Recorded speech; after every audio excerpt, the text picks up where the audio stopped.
یہ دونوں چیزیں ایمان کے منافی ہیں۔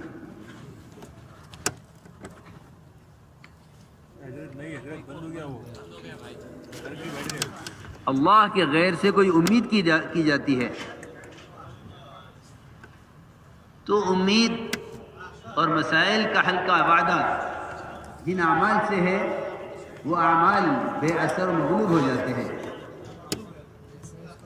اور اللہ کے غیر سے امید اعمال پر عوامل پر غالب آ جاتی ہے۔ اس لیے سب سے پہلا کام اس محنت کے ذریعے اپنے اور تمام ایمان والوں کے دلوں میں اللہ کی ذات عالی کا تأثر پیدا کرنا ہے۔ فرماتے تھے اس کام کا کوئی نام رکھا ہوتا میں نے تو اس کا نام تحریک ایمان رکھتا، کہ یہ محنت اللہ کے غیر کے تأثر کو دلوں سے نکالنے اور اللہ کی ذات عالی کے ساتھ تعلق پیدا کرنے کے لیے ہے۔ لیکن عام طور سے مسلمان کی زبان اور اس کے کان اللہ کی وحدانیت کے بولنے سے بالکل غافل ہیں اور بالکل فارغ ہیں۔ بعض لوگ کسی درجے میں اللہ کا ذکر کر لیتے ہیں لیکن اللہ کے تذکرے نہیں کرتے۔ تذکرے ان کے کرتے ہیں جو اللہ کو نہیں مانتے ہیں۔ عجیب بات ہے کہ ذکر اللہ کا کرتے ہیں، تذکرے اس کے غیر کے کرتے ہیں۔ فرماتے تھے جن کے تذکرے ہوں گے دل میں ان کا تاثر پیدا ہوگا، اس لیے کہ تذکرے کیے جاتے ہیں تاثر سے، تذکرے کیے جاتے ہیں تاثر سے۔ کائنات کی جس شکل میں بھی بندہ کچھ ہونا سوچ لیتا ہے وہ اس چیز کے تاثر سے کائنات کی شکلوں کا تذکرہ کرتا ہے۔ اس سے قلوب اللہ کے غیر سے متاثر ہیں۔ اس لیے سب سے پہلا کام یہ ہے کہ انبیاء علیہ السلام کی بعثت کے بنیادی مقصد کو غور کیا جائے۔ انبیاء علیہ السلام کی بعثت کے بنیادی مقصد کو غور کیا جائے۔ وما ارسلنا من رسول الا نوحی الیہ انہ لا الہ الا انا فاعبدون، کہ ہم نے انبیاء علیہ السلام کو بھیجا ہی اس لیے ہے کہ ہم نے ہر نبی کو اس کلمے کی وحی کی ہے کہ اللہ کے بندوں کو ہماری وحدانیت سمجھاؤ، اللہ کے بندوں کے دلوں سے ہمارے غیر کا تاثر نکالو۔ یہ سب سے پہلا سبق تھا شرک اور کفر کی ظلمتوں میں، لیکن امت نے اجتماعی طور پر کلمہ لا الہ الا اللہ، اس کی دعوت، اس کے تذکروں کو چھوڑا ہے۔ یہ اصل وجہ ہوئی غیروں سے محبت اور غیروں کے اسباب معاش سے تأثر کے پیدا ہونے کی، یہ اصل وجہ ہوئی۔ یہ بھی خیال غلط ہے کہ کلمہ لا الہ الا اللہ اس کی محنت کے میدان اغیار ہیں اور وہ اس کے زیادہ حقدار ہیں، حالانکہ قرآن یہ کہتا ہے الزمہم کلمۃ التقوی وکانوا احق بها واہلها، کہ ایمان والے اس کلمہ لا الہ الا اللہ کے زیادہ اہل اور زیادہ حقدار ہیں۔ ایمان والے اس کلمہ لا الہ الا اللہ کے زیادہ اہل اور زیادہ حقدار ہیں۔ یہ سمجھنا کہ ہم تو ایمان والے پیدا کیے گئے ہیں،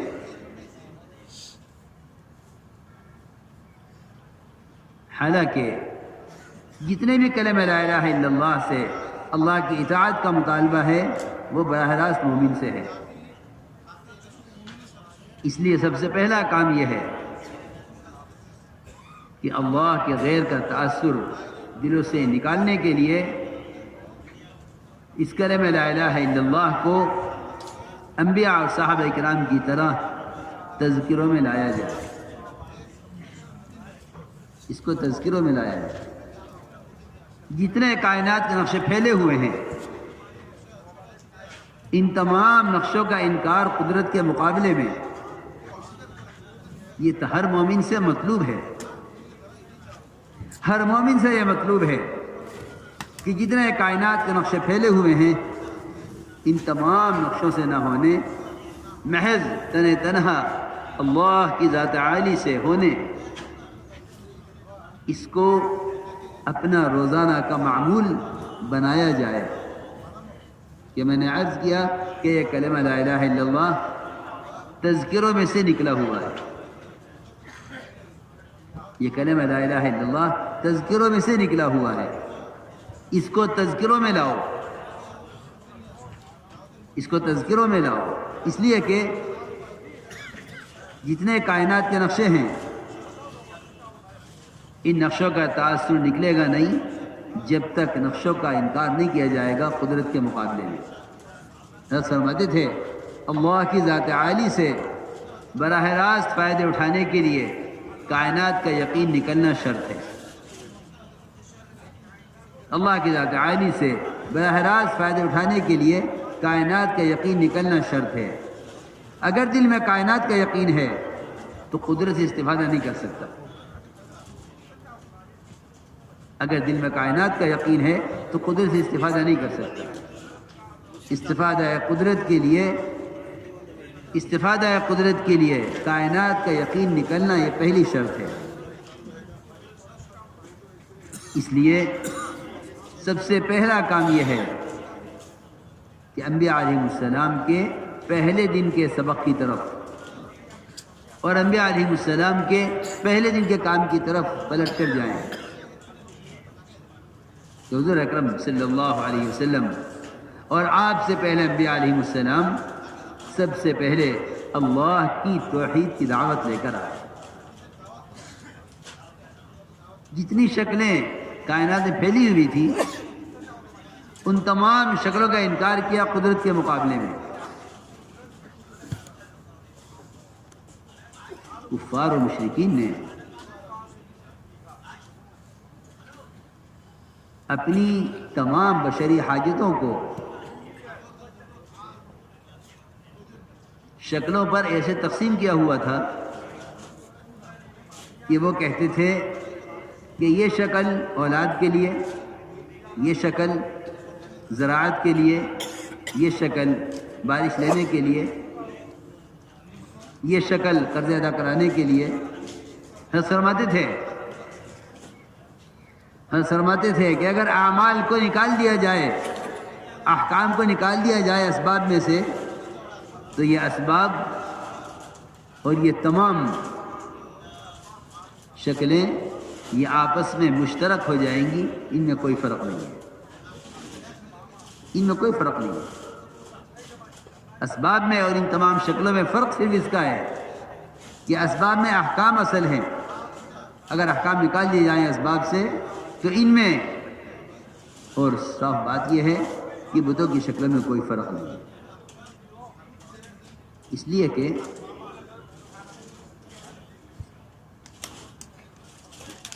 جتنی بھی دنیا میں شکلیں ہیں ان شکلوں سے امید کرنا اللہ کے احکام سے بندے کو دور کر دیتا ہے۔ یہ اللہ کی ذات عالی سے فائدے اٹھانے کے لیے اللہ نے اپنا دین دیا ہے، اس لیے کائنات کے نقش ضابطہ نہیں ہیں، ضابطہ اللہ کے احکام ہیں۔ ہر نبی کی تعلیم یہ ہے، ہر نبی کی تعلیم یہ ہے کہ کائنات کے نقشے ضابطہ نہیں ہیں بلکہ ضابطہ اللہ کے احکام ہیں۔ کائنات کے نقشے میں بہت تبدیلیاں ہیں،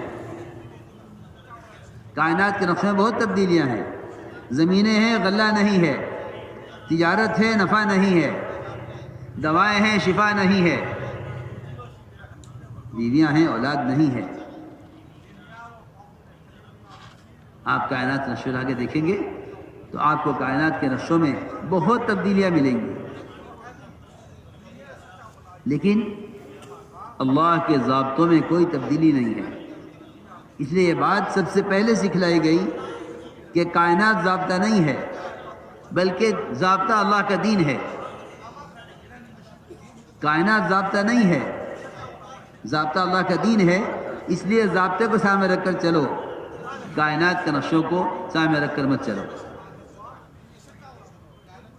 اللہ کے ضابطوں کو سامنے رکھ کر چلو۔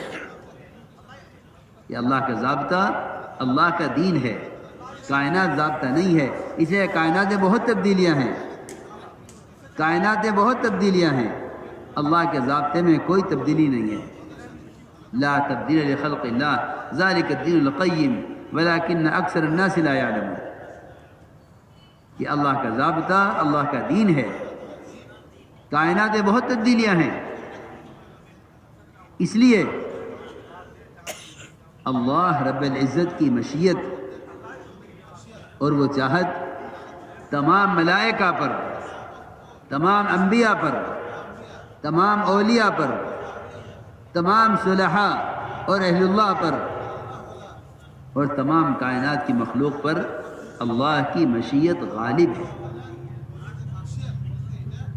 اللہ کی مشیت غالب ہے، اللہ کی مشیت غالب ہے۔ وما تشاءون الا ان یشاء اللہ، اس سے اللہ کے ہر غیر کی نفی ہے، اس میں اللہ کے ہر غیر کی نفی ہے۔ جتنا اللہ کا غیر ہے، جتنا آئندہ بننے والا ہے، اگر یہ سب کے سب بھی ایک وقت میں مجتمع ہو جائیں، سارے ملائکہ، سارے انبیاء، سارے اولیاء اور ساری دنیا کی مادی طاقتیں اگر ایک وقت میں جمع ہو کر کسی ایک معمولی سے کام کو اپنی چاہت کے مطابق کرنا چاہیں تو خدا کی قسم یہ نہیں کر سکتے، اس لیے کہ وما تشاؤون میں اللہ کے ہر غیر کی چاہت کی نفی ہے۔ ہم چند اسباب ہاتھ میں آ جانے پر یہ کہہ دیتے ہیں کہ یہ کام ہو جائے گا۔ کوئی کہے گا حکام چاہیں گے تو ہو جائے گا، کوئی کہے گا حکام چاہیں گے تو ہو جائے گا، کوئی کہے گا تجار چاہیں گے تو ہو جائے گا، کوئی کہے گا اگر وکیل چاہتا تو ہو جاتا۔ اللہ اکبر۔ وہ اسباب جو اللہ رب العزت نے غیروں کو ناراض ہو کر دیے ہیں، مسلمان ان سے امید کیے بیٹھا ہے، حالانکہ وہ اسباب جو اللہ نے انبیاء علیہ السلام کو راضی ہو کر دیے ہیں، اس میں بھی وہ ہوگا جو اللہ چاہیں گے۔ جب انبیاء علیہ السلام اللہ کی رضا سے ملنے والے مادی اسباب میں اس کی چاہت کے بغیر کامیاب نہیں ہو سکتے، جب انبیاء علیہ السلام اللہ کی رضا کے ساتھ ملنے والے اسباب میں اللہ کی چاہت کے بغیر کامیاب نہیں ہو سکتے، تو جن کو اللہ نے اسباب ناراض ہو کر دیے ہیں، مسلمان اس میں اللہ کی چاہت کے بغیر کامیاب کیسے ہو جائے گا؟ سیدھی بات ہے، یہ بہت غور کرنے کی بات ہے۔ چند اسباب ہاتھ میں آ جاتے ہیں، یہ اللہ کو بھول جاتا ہے۔ ہم یوں کریں گے، ہم یہ کریں گے، ہم اس طرح کریں گے، یہ اسباب مکمل ہیں، اب یہ ہو جائے گا۔ علی رضی اللہ فرمایا کرتے تھے کہ میں نے اللہ کو پہچانا ہی اس سے ہے کہ میں جب بھی اپنے کام میں ناکام ہوا مجھے اللہ کی معرفت حاصل ہوئی۔ فرماتے ہیں عرفت ربی بفسخ العزائم، میں نے اللہ کو پہچانا ہے اپنے ارادوں میں ناکام ہو کر۔ جتنی ناکامیاں تاجروں کو تجارت میں، زمینداروں کو زمینداری میں، حکام کو حکومتوں میں یہ ناکامیاں آتی ہیں، اللہ رب العزت انہیں ہوش میں لانے کے لیے، انہیں اپنا تعارف کرانے کے لیے، انہیں بتلانے کے لیے کہ تمام نظام کائنات میں اللہ کا امر چل رہا ہے، اللہ کا حکم چل رہا ہے. تو میں نے عرض کیا کہ اگر انبیاء علیہم السلام بھی کسی ایک چیز کے چاہنے پر مجتمع ہو جائیں اور اللہ نہ چاہیں تو انبیاء علیہم السلام اس مقصد میں بھی کامیاب نہیں ہو سکتے جس کے لیے بھیجے گئے ہیں.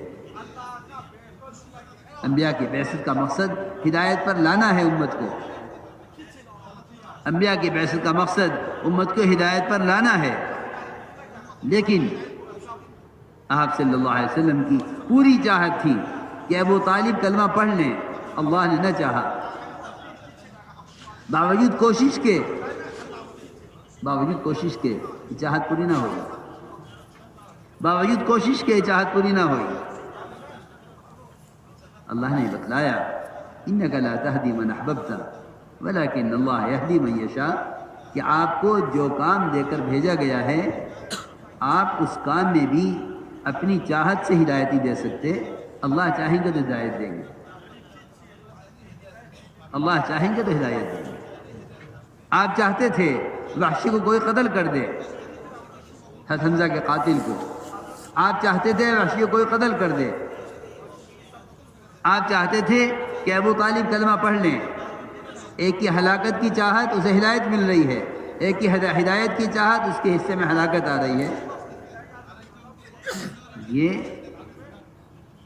اللہ رب العزت اس لیے کرتے ہیں تاکہ انبیاء علیہم السلام بھی اللہ کو یاد رکھیں اور ان کے اتباع کرنے والے بھی یہ جان لیں کہ نبی کے ہاتھ میں کچھ نہیں ہے. اللہ تعالیٰ اپنی چاہت سے جو چاہتے ہیں وہ کرتے ہیں.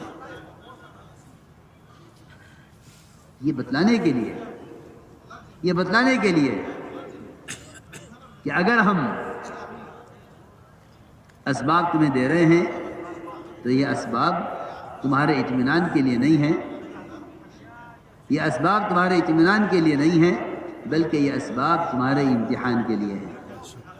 انا جعلنا ما علی الارض زینۃ لها لنبلوهم ایہم احسن عملا کہ ہم نے کائنات کو اسباب اور شکلوں سے اس لیے مزین کیا ہے تاکہ ہم دیکھیں تم ہمیں کتنا یاد رکھتے ہو. ہم دیکھیں تم ہمیں کتنا یاد رکھتے ہو. سلیمان علیہ السلام کو ایسی بادشاہت دی کہ ان کے علاوہ ایسی بادشاہت کسی کو میسر نہیں دی. ایسی بادشاہت دی کہ ایسی بادشاہت کسی کو میسر نہیں دی. پھر امتحان لیا دو چیزوں میں. ایک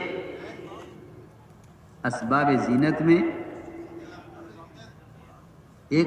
زینت میں, کیونکہ اللہ کی قدرت بنے ہوئے سے متاثر ہونے کے لیے نہیں ہے, اللہ کی قدرت بنانے والے سے متاثر ہونے کے لیے.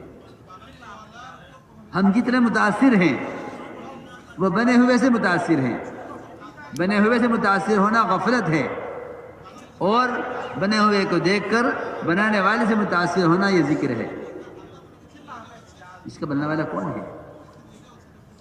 آپ ایک معمولی چیز دیکھتے ہیں فوراً پوچھتے ہیں کس ملک کی بنی ہوئی ہے. اس ملک کا تاثر پیدا ہوتا ہے. کتنی گھٹیا بات ہے, کتنی گھٹیا بات ہے. ایک معمولی چیز دیکھتے ہیں فوراً اس ملک کا, اس کمپنی کا خیال آتا ہے انہوں نے بنائی ہے. اللہ اکبر. اللہ رب العزت نے کائنات کے نقشوں کو اس لیے مزین کیا ہے, وہ یہ دیکھنا چاہتے ہیں کہ تم بنے ہوئے کی نسبت بنانے والے کی طرف کرتے ہو یا بنے ہوئے کی نسبت اللہ کے غیر کی طرف کرتے ہو. سلیمان علیہ السلام کو دونوں طرح کے اسباب دیے. ایسے گھوڑے عطا فرمائے جو ہوا میں اڑتے بھی تھے, زمین پر دوڑتے بھی تھے اور پانی میں تیرتے بھی تھے. ان کو دیکھنے میں ایسے مشغول ہوئے کہ سورج غروب ہو گیا اور عصر قضا ہو گئی. ان کو دیکھنے میں مشغول ہو گئے, سورج غروب ہو گیا, عصر کی نماز قضا ہو گئی، تلوار لے کر سب کو کاٹ ڈالا کہ آئندہ ان کی نسل کا باقی رکھنا بھی ممکن نہیں کہ یہ اللہ کی یاد سے غافل کرنے والے ہیں۔ صحابی کو صرف اپنے باغ کے گھنے ہونے میں ایک چڑیا کو راستہ نہ ملنے پر صرف نفل نماز کے لیے اگر اپنے باغ کو چھوڑ سکتے ہیں، حالانکہ باغ یہ تو معاش کا ذریعہ ہے، معاش کا ذریعہ ہے۔ جن کے نزدیک نوافل میں بھول پیدا ہو جانا، نوافل کے اندر بھول پیدا ہو جائے اور وہ اس کے لیے ایک حلال ذریعہ معاش کو، میری بات توجہ سننا، ایک حلال ذریعہ معاش کو ایک نفل نماز میں شبہ پیدا ہونے کی وجہ چھوڑ رہے ہیں، یار اندازہ کریں کہ یہ اپنے حرام معاش کو فرائض کے لیے چھوڑنے کو تیار نہیں ہے۔ یہ اپنے حرام معاش کو، حرام معاش سودی کاروبار کر رہا ہے، نماز کی اذان کی آواز آ گئی ہے، یہ اپنے حرام اسباب کو فرض کے لیے چھوڑنے کو تیار نہیں ہے، یہ اپنے حرام اسباب کو فرض کے لیے چھوڑنے کو تیار نہیں۔ اور صحابی اپنے حلال سبب کو، اپنے حلال معاش کو نفل کے لیے چھوڑنے کو تیار ہے کہ میری نفل نماز میں شبہ ہو گیا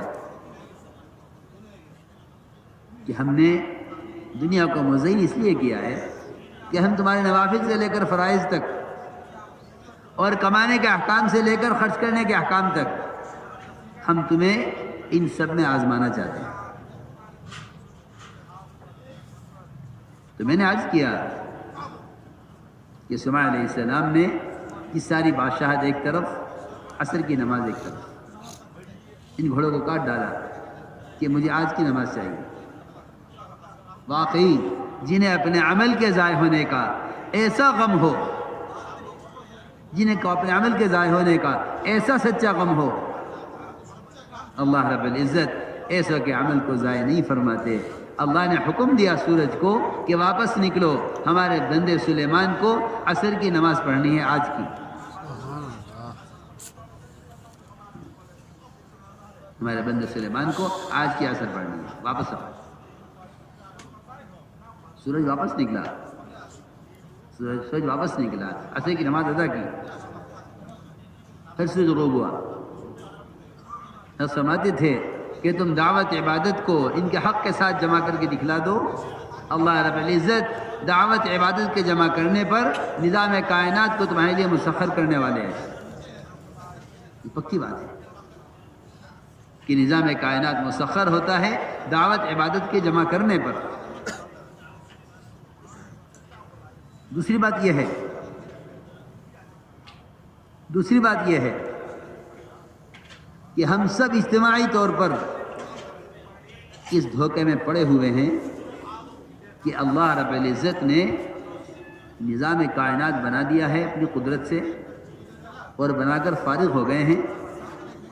اب اس نظام کائنات کو جو لوگ صحیح طریقے سے استعمال کریں گے وہ ان کائنات کے نقشے سے فائدے اٹھائیں گے۔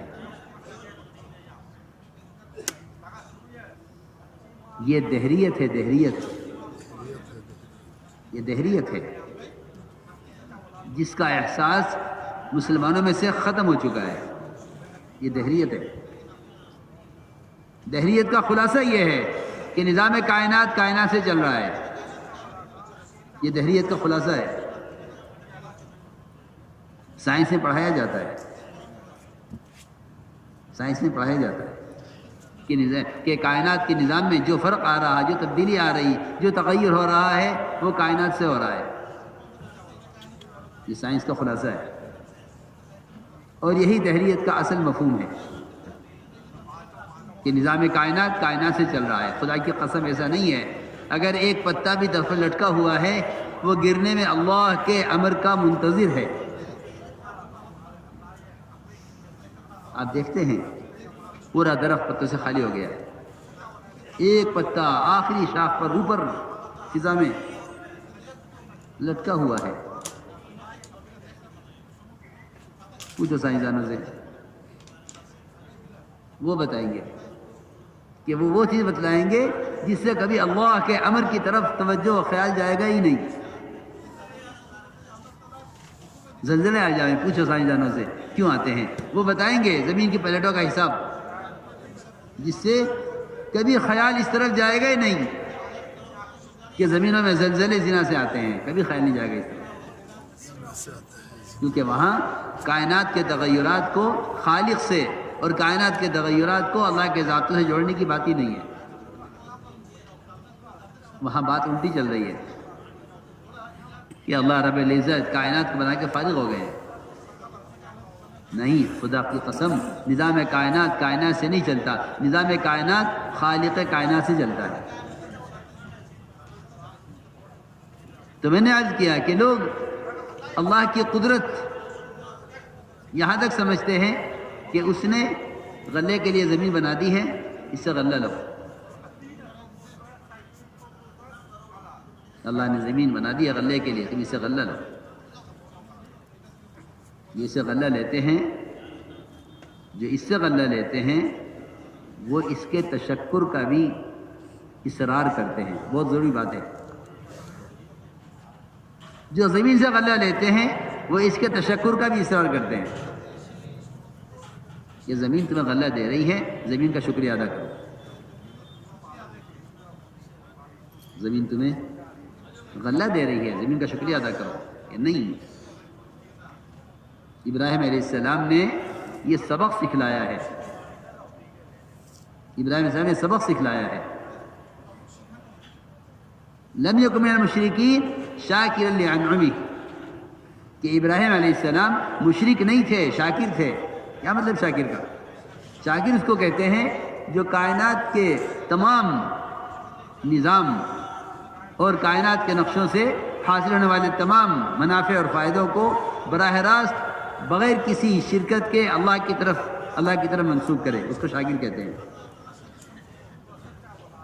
اور جو نظام کائنات کے تغیرات کو کائنات کی شکلوں سے جوڑ دیں کہ یہ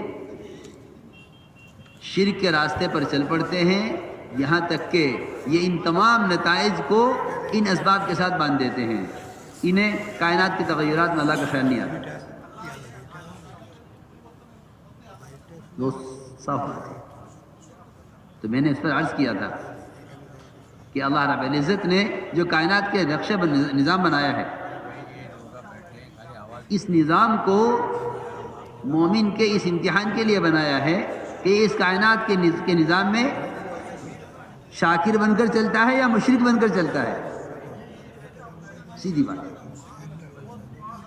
کہ اس نظام کائنات میں مسلمان شاکر بن کر چلتا ہے یا مشرک بن کر چلتا ہے. اللہ دیکھنا چاہتے ہیں. ابراہیم علیہ السلام نے دونوں راستے الگ کر کے دکھلا دیے. لم یکن من المشرکین شاکرا لانعمہ، کہ وہ نعمت کو منسوب کرتے ہیں اللہ کی طرف، وہ شاکر ہے، مشرک نہیں ہے. شرک کیا ہے؟ کہ تم اللہ کو بلا کر کائنات کے نقشوں سے حاصل ہونے والے منافع کو ان کائنات کے نقشوں سے جوڑ دو. یہ چیز، یہ خیال شرک کی طرف لے جائے گا. کہ کہو زمین کا شکریہ، کیونکہ زمین غلہ دے رہی ہے اور اللہ انکار کر رہے ہیں. بالکل نہیں. أَأَنْتُمْ تَزْرَعُونَهُ أَمْ نَحْنُ الزَّارِعُونَ. اللہ نے تمام جتنے بھی اسباب پیدا کرنے کے ہیں ان سب کا انکار کیا ہے. انتم انزلتموه من المزن ام نحن المنزلون. پانی ہم برساتے ہیں اور دانہ ہم اگاتے ہیں اور زمین کو ہم بھاڑتے ہیں. سب جتنے بھی کائنات کے نقشے ہیں تو ہم نے عرض کیا کہ جو اسباب انسانوں کے ہاتھوں میں ہیں، اللہ تعالیٰ ان اسباب میں اس کا امتحان لیتے ہیں کہ یہ مجھے کتنا یاد رکھتے ہیں۔ چنانچہ انسان کی تخلیق اور اس کے پیدا ہونے میں اللہ تعالیٰ نے ایسا نقشہ کھینچا ہے قرآن میں، فلما تغشاها حملت حملا خفيفا فمرت به فلما أثقلت دعوا الله ربهما لئن أعطيتنا صالحا لنكونن من الشاكرين فلما آتاهما صالحا جعل له شركاء فيما آتاهما۔ یہ سمجھنے کی بات ہے بہت۔ میں شاکر اور مشرک یہ عرض کرنا چاہتا ہوں کہ قرآن میں اللہ نے کس طرح فرق بیان کیا ہے شاکر کا اور مشرک کا، کہ جب یہ اپنی عورت سے ملتا ہے ہلکا سا حمل ٹھہر جاتا ہے، یہ اس حمل کو لے کر گھر کے کام کاج ضروریات میں پھرتی رہتی ہے، اور حمل بھاری ہوتا ہے تو یہ دونوں اللہ سے دعا کرتے ہیں، دعوا اللہ ربہما لئن آتیتنا صالحا لنکونن من الشاکرین، اے اللہ اگر تو نے یہ بچہ عافیت کے ساتھ پیدا کر دیا تو ہم کہیں گے تو نے ہی کیا ہے،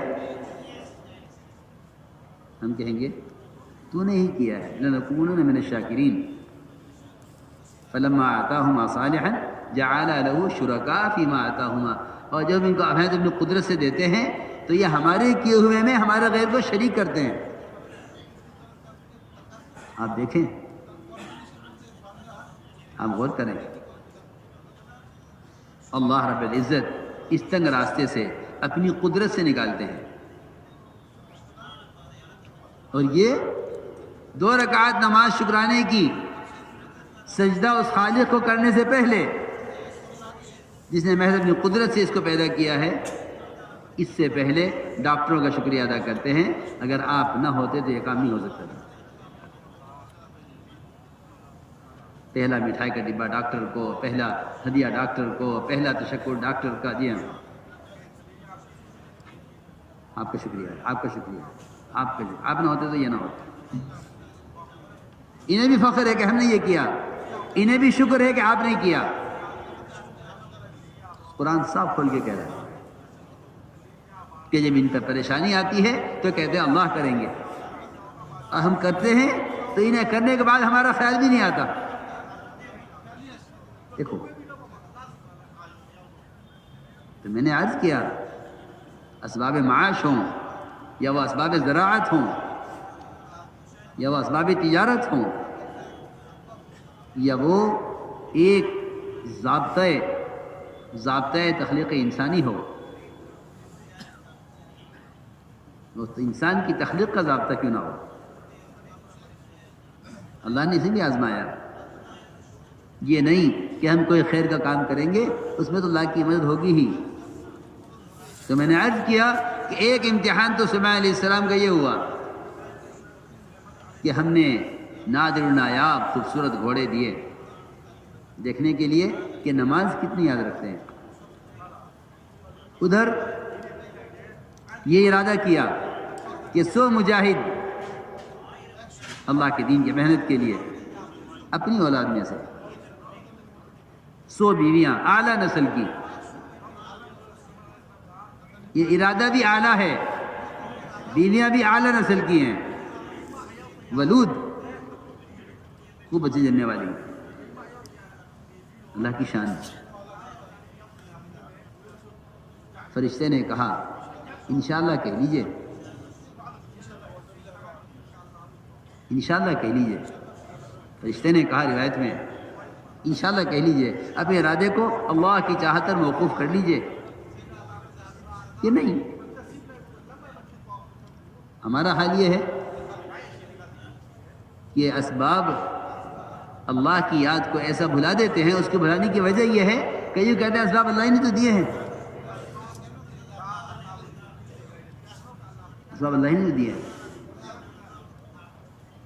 فرشتے نے یاد دلایا کہ انشاءاللہ کہہ لیجئے، لیکن عین وقت پر بھول گئے، روایت میں ہے بھول گئے، انشاءاللہ کہنا بھول گئے۔ 100 بیویوں سے صحبت کی، جن 100 میں سے صرف ایک کو حمل ٹھہرا، 99 بیویوں کا حمل نہیں ٹھہرا، 99 کا حمل نہیں ٹھہرا، ایک کو حمل ہوا صرف، اس سے بھی ناقص بچہ وہ ضائع ہو گیا، حمل گر گیا، حمل گر گیا۔ یہ دکھلایا کہ اگر تم کسی مسئلے میں 1% بھی کامیاب ہوگے تو وہ 1% کامیابی بھی ہمارے قبضے میں ہے، ہم چاہیں گے 100% ناکام کر دیں گے۔ آپ نے فرمایا اگر میرے بھائی سلیمان انشاءاللہ کہہ لیتے تو 100 کی 100 عورتوں سے 100 بیٹے پیدا ہوتے، یہ فرمایا آپ نے۔ تو میں نے عرض کیا کہ اللہ رب العزت اسباب دے کر سب کو آزماتے ہیں، اسباب دے کر سب کو آزماتے ہیں، کہ دیکھنا یہ ہے یہ ان اسباب میں ہمیں کتنا یاد رکھتے ہیں۔ اللہ کی مشیت غالب ہے، واللہ غالب علی امرہ، اللہ جو چاہیں گے وہ ہوگا، جو تم چاہو گے وہ نہیں ہوگا۔ ہم سمجھتے تھے کہ انبیاء علیہ السلام کی چاہت پر کوئی کام اس لیے ہو جاتا ہے کہ اللہ کی چاہت ان کی چاہت کے ساتھ شامل ہو جاتی ہے، اگر اللہ کی چاہت شامل نہ ہو انبیاء علیہ السلام، ایک وقت ایسا ہے خوف کا اور نا امیدی کا اور ذلت کا کہ اللہ دکھلاتے ہیں یہ نبی ہیں، ان کے قتل کی اسکیمیں بن رہی ہیں، ان کو نکالا جا رہا ہے، وہ چھپ کر نکل رہے ہیں، ایک وقت میں معجزات ظاہر کر رہے ہیں، ایک وقت میں دکھا رہے ہیں کہ انبیاء علیہ السلام پریشان ہیں۔ انبیاء علیہ السلام اللہ کی طرف محتاج ہوتے ہیں، اللہ کی طرف محتاج ہوتے ہیں، یہ اللہ تعالیٰ کے تعارف کے لیے ہے کہ کرنے والی ذات صرف اللہ کی ہے۔ اس لیے ہم نے عرض کیا کہ کائنات کے نقشے اطمینان کے لیے نہیں بلکہ امتحان کے لیے ہیں، اطمینان کے لیے نہیں بلکہ امتحان کے لیے ہیں، یہ ہمیں دیکھنا چاہتے ہیں کہ تم ہمیں ان کائنات کے نقشوں میں کتنا یاد رکھتے ہو۔